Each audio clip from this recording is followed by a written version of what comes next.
This is lecture for topic 10. Topic 14. This is the last topic in the syllabus. Okay, so the title of this topic is current issues related to the corporate governance. Okay, the first subtopic is fraud and corporate crimes. So this is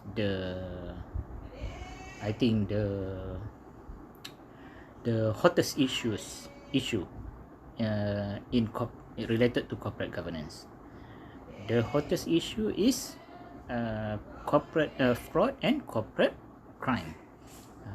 If you follow business news, you will see frequently there are incidents of corporate fraud and crime. Not only in Malaysia but in other countries also. It happened in developed countries, also in developing countries like Malaysia, and also happen in third world countries. So it is a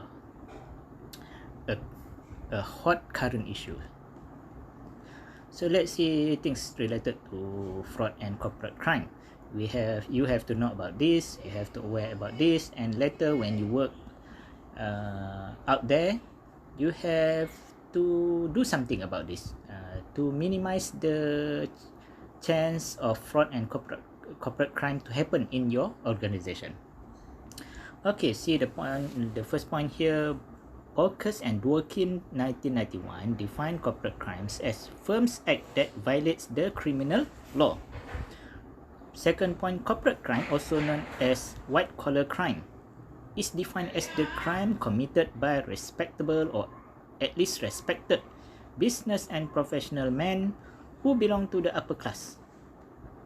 In layman terms, corporate crime refers to crimes committed either by a corporation or a company or by individuals acting on behalf of the company or other business entity. So the two most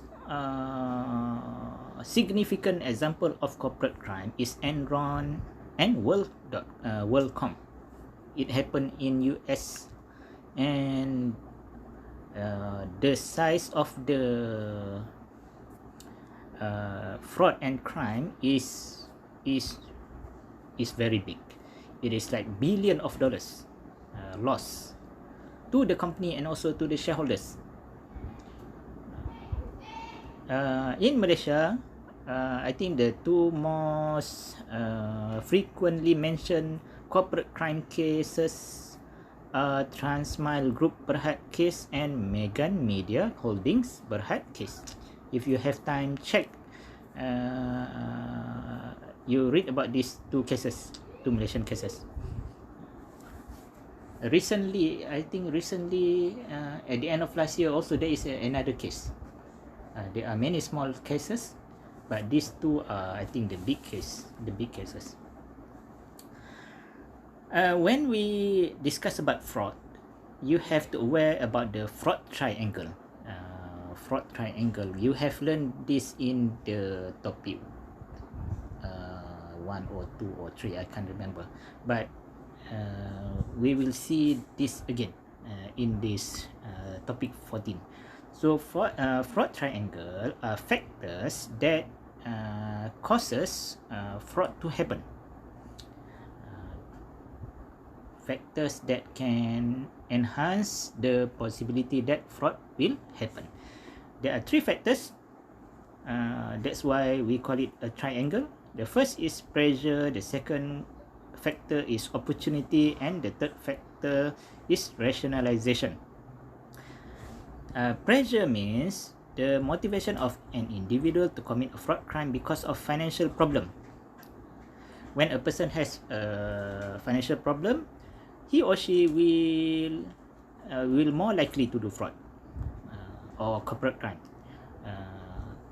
Maybe because he or she want to get cash quickly, so that is a pressure to him.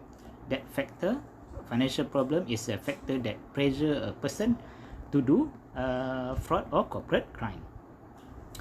The second factor is opportunity.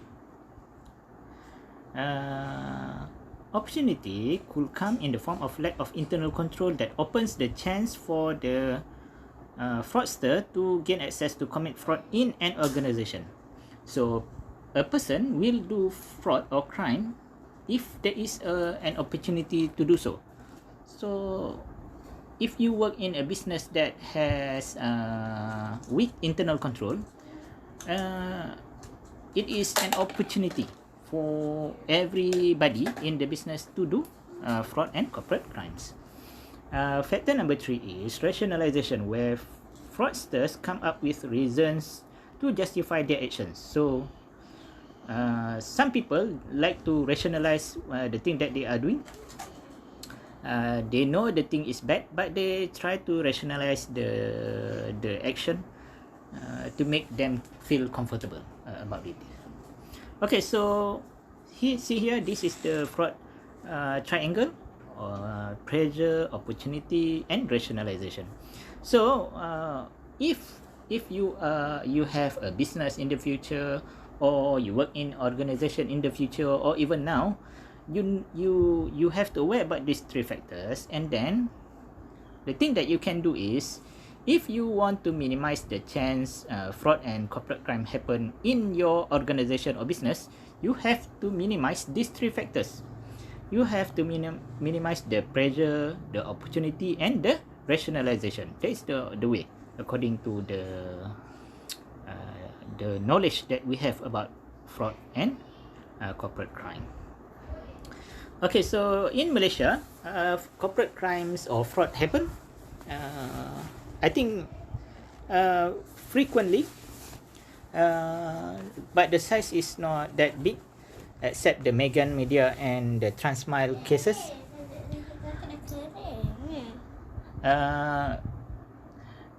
See here, Omar et al. 2016 have done a study on corporate fraud in Malaysia. I'm sharing here several findings of the study. See here, the first finding is the corporate crime that happened in Malaysia, according to the sector, industrial sector. So you can see here, so 27%, see 27% of corporate crimes that happen in Malaysia are coming from I think industrial product sector, industrial product sector, or industrial product companies. The second biggest sector that we can see is, I think, construction. Everybody knows construction, corporate crime and fraud always happen. If you have experience hire contractors to build your house or building, you know that fraud and corporate crime can always happen. What else is here? 19% are coming from trading and services. So maybe this percentage, one of the reason that the percentage of construction, industrial product and trading or services big percentages, because the number of companies in this sector are many. Hotel, for example, in Malaysia, hotel sector consists of like very small number of businesses. So that's why the number of fraud are small. So that is one factor. But this is good knowledge. We know that fraud always happen in the construction industry, industrial product industry, and trading or services industry in Malaysia. So here there are 2 more findings that I want to share with you. Type of crime committed. So in Malaysia, corporate crimes and corporate fraud that always happen is, see here, figure 8, financial statement fraud always happen. 71% of total cases are the financial statement fraud. Companies out there, they manipulate the accounting numbers when they prepare the financial statement. Maybe they try to hide liabilities. Maybe they will try to they inflated the number of revenue, inflated the number of asset, maybe that are related to financial statement fraud. And then the second largest type of crime is market manipulation. Companies out there do something to manipulate the market to increase the share price of their companies, is one of the example. And then number 3, we can see the short selling. Read something about short selling. A person purchase shares without paying first and sell the shares when the share price goes up. So the person just get easy profit. So if a person knows inside information, short selling activity can be done very easily to make quick profit. That is not ethical, and it is a corporate crime in Malaysia. Insider trading and securities fraud. Okay, so and then see figure number 9. This figure shows the person who commit the crime. So 68% of the total cases, top management committed the crimes. Outsiders only 16%, middle management only 11%, employee only 5%. So be careful with your top managers. Okay, or if you are a top managers in the future, control yourself from doing corporate crime or fraud. Okay, now figure 11, number of people involved in the crime. So see here, most of the time, or 47% of total cases, only one person involved in the fraud. And then 2%, at 37% of the total cases, 2% involved in the fraud. And 19% of the time, 3 persons involved in the fraud. So it shows that most of the time, fraud is committed by one person. It is not a team effort. It is a personal effort most of the time. Personal wrongdoing. Okay, so that is about the fraud and corporate crimes. The second subtopic in this topic is the convergence of corporate governance. Okay, so you have learned in the previous topic that different countries will have different corporate governance practices, will have different corporate governance law and codes. But there are efforts out there by companies to converge the corporate governance practices. Means that many companies out there, they try to also adopt good practices, good corporate governance practices from other countries. For example, Malaysian companies, we have our code of corporate governance and regulations, but some Malaysian companies maybe also follow corporate governance laws in US or corporate governance codes in UK, just to show that, or to because they want to make their corporate governance effective. Okay, that is happen. We call it convergence. Convergence means companies in one country try to adopt good corporate governance practices from other countries. Okay, so see the first point, that in the context of corporate governance, convergence refers to increasing isomorphism in the governance practices of public companies from different countries. Researchers have made distinction between convergence in form and convergence in function. Convergence can be seen from the form and function. Convergence in forms relate to increasing similarity in terms of legal framework and institution. Convergence in function suggests that different countries may have different rules and institutions, but may still be able to perform the same function as ensuring fair disclosure of or accountability by managers. Okay, drivers of convergence. Why companies out there converge or adopt corporate governance practices used in other countries? So there are two factors or drivers of convergence. Factors that cause companies to converge the corporate governance practice. The first factor or reason is because of globalization. Companies in Malaysia now sell product in other countries, in US, UK, China. So that's why they also adopt corporate governance practices used in other countries. The second factor is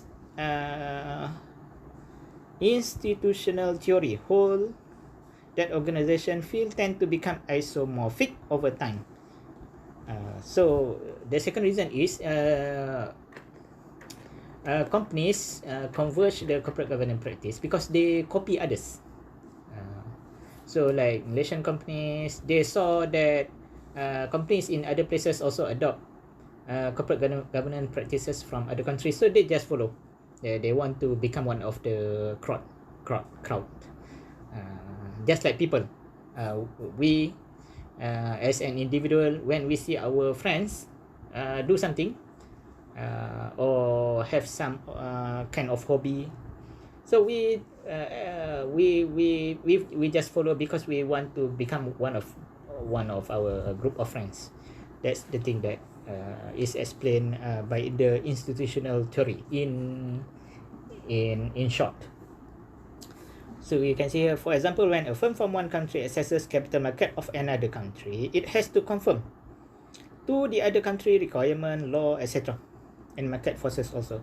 Similarly, when firms from one country begin to allow that what they perceive to be the best governance practices from another country, it could be viewed as mimetic process. So this is about the institutional theory.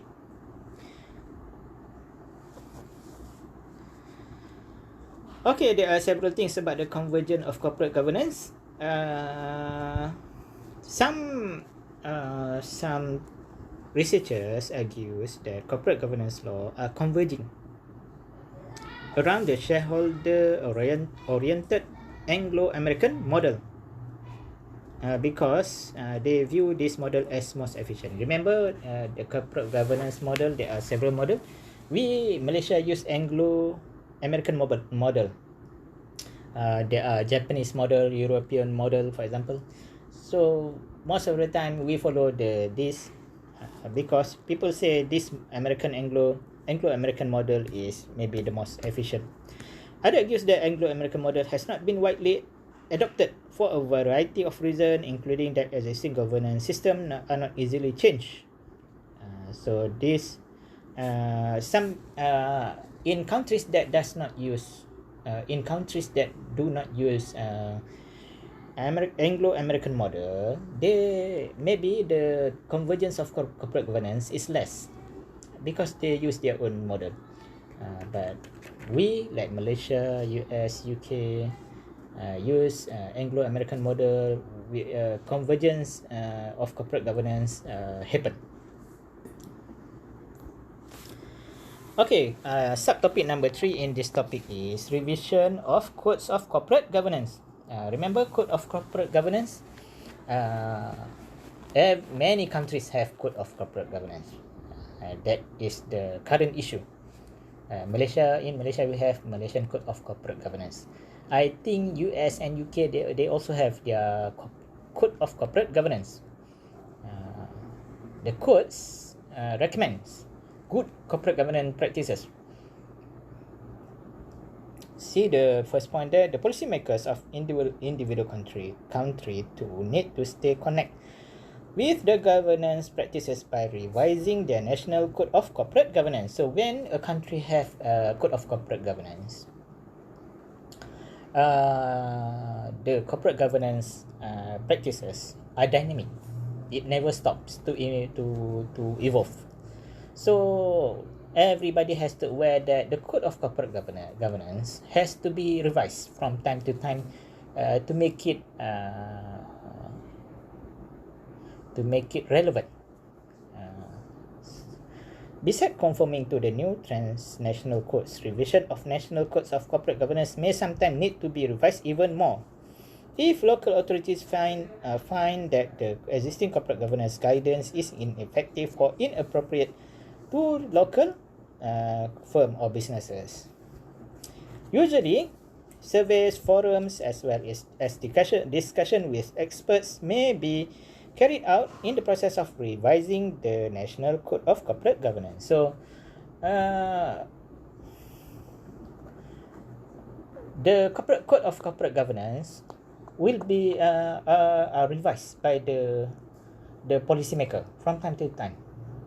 After several years, they will invite experts, people from the industry, academicians to sit together to discuss about how to improve the codes. What are the things that has to be eliminated, what are the new thing has to be added in the codes to make it relevant, okay. The effectiveness of corporate governance code revision in individual country depends on how well the code issuers adapt to the common guidance to the local institutional and organizations.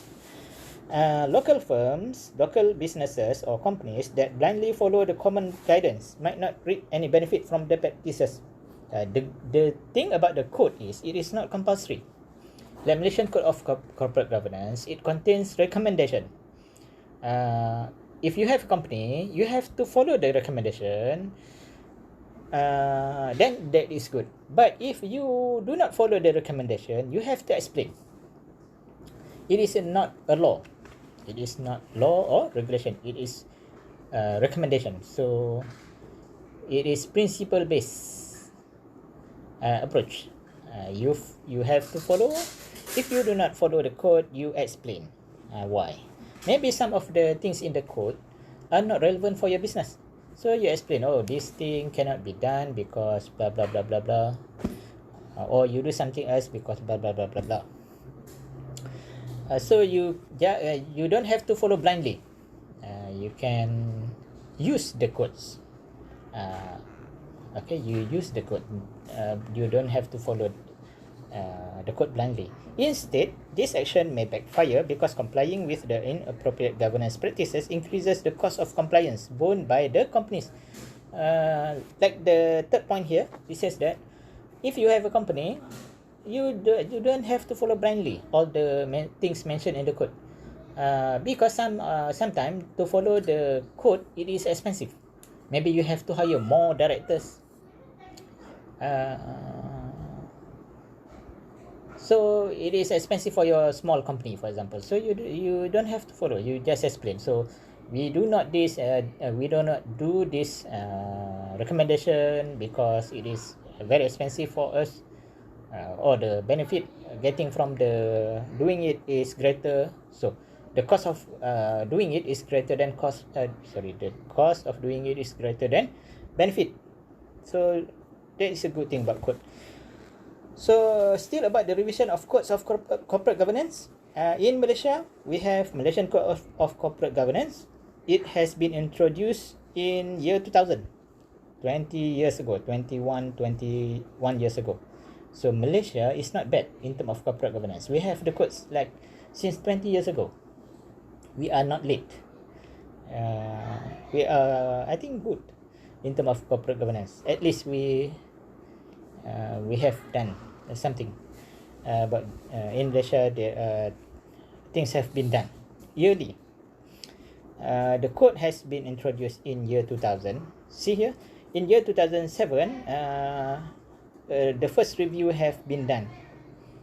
In year 2012 also, another review or revision of the code has been done, and in the year 2017 revision has been done again, review and revision, and the latest review and revision has been done in year 2021, last year.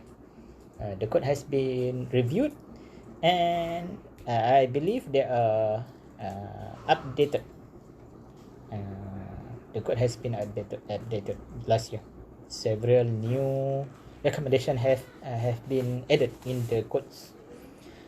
So it shows that the code, corporate governance codes in a country will be reviewed and updated to make it relevant. Okay. The last subtopic in this topic 14 is the human governance. During the 2008 global financial crisis, the collapse of an unprecedented number of corporations, including multinational financial institutions, was attributed to weak corporate governance. 2008.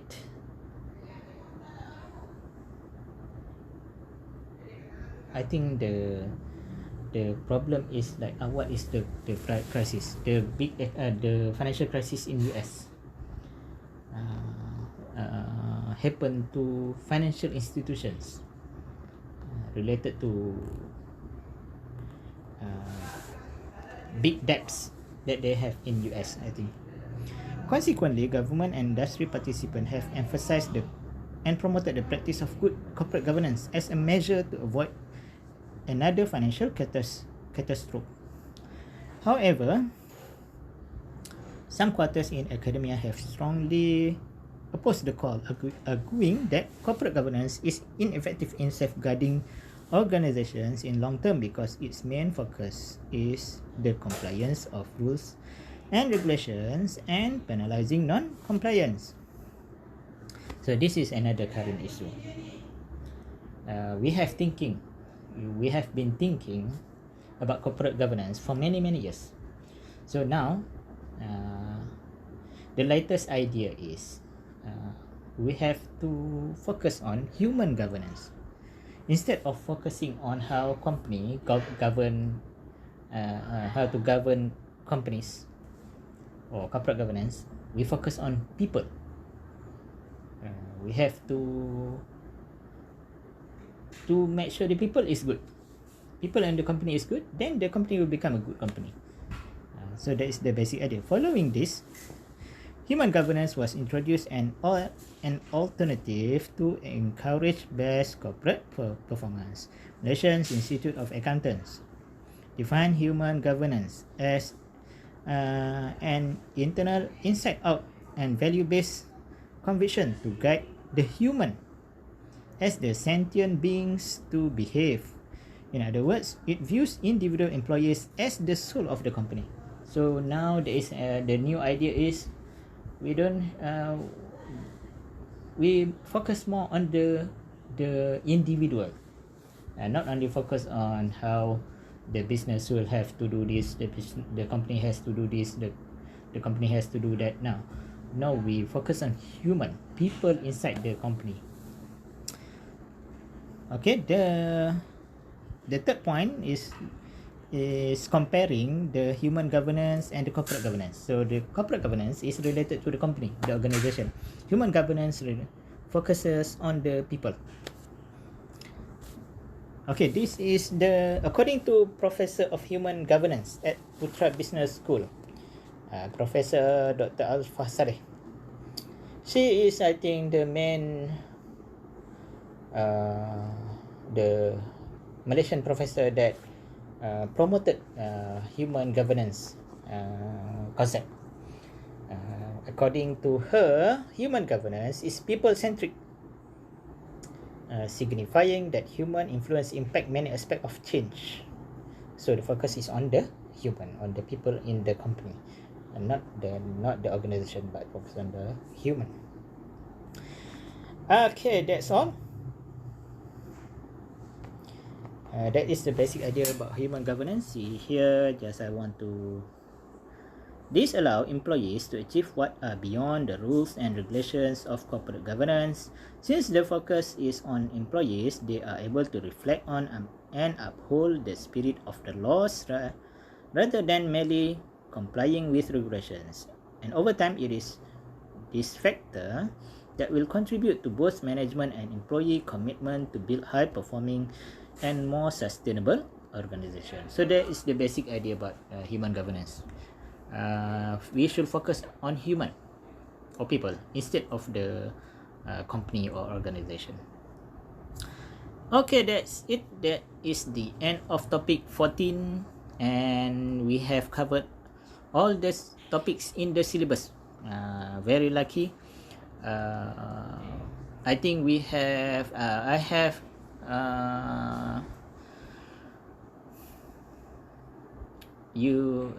I have covered the syllabus using lecture